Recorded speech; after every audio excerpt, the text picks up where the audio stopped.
Can everybody hear me? Yeah. Yes. All right. I'm going to do this little spoken word piece. It's called Miss Silhouette. So, cool, I guess. I hope you guys like it.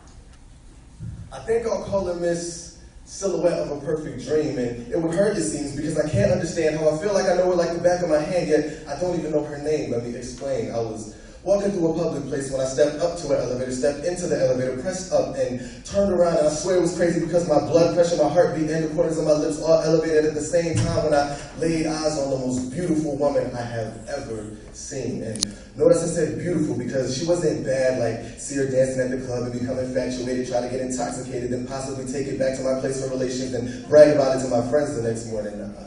And notice I said woman because she was a lot of things, but a dog wasn't one of them. And as she walked onto the elevator with the grace of a gazelle, she smiled back at me, which was probably out of common courtesy, but I took it personally like it was much more. I almost asked her what floor, but what for, when if I could, I would ride this elevator all the way up to space if she just let me breathe her in exchange for oxygen, and I promised I would do the same for her. She pressed 8.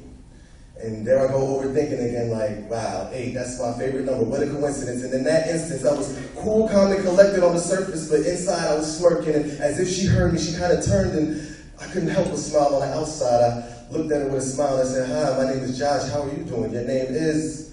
And she looked back as if to say, my name is, and right there, every word became blurred when I locked eyes with her, so mesmerizing, so tantalizing. It was as if each fiber of her eyelashes was screaming to me about every tear that tried to hold back from blemishing her makeup on her cheeks. There was one that talked about every tear that her eyes mustered when she found out that she couldn't trust someone, and there was another one that talked about how her eyes would always spray when that trust got betrayed, but then there was another one who told me about all the happy tears she got when she finally realized she wasn't getting played in the front. There was somebody that she could trust, and there was another one that told me about all the hydro abuse it got from her being confused about not knowing who to trust, and by the way, we're at the 5th floor now, and she probably thought I was staring, but I promise you I wasn't staring, I was listening. I just couldn't take my ears off of her eyes, and as I stared into those deep pools of honey disguised as eyes, to my surprise, it got even deeper when one eyelash began to tell me about how tears from her eyes would fall like Niagara Falls for what seemed like forever the day that her mom died. And as soon as they thought that the waterfall subsided, Niagara Falls came back when she thought that her father had replaced her mother with another woman, and she thought that that was the one now giving her loving. But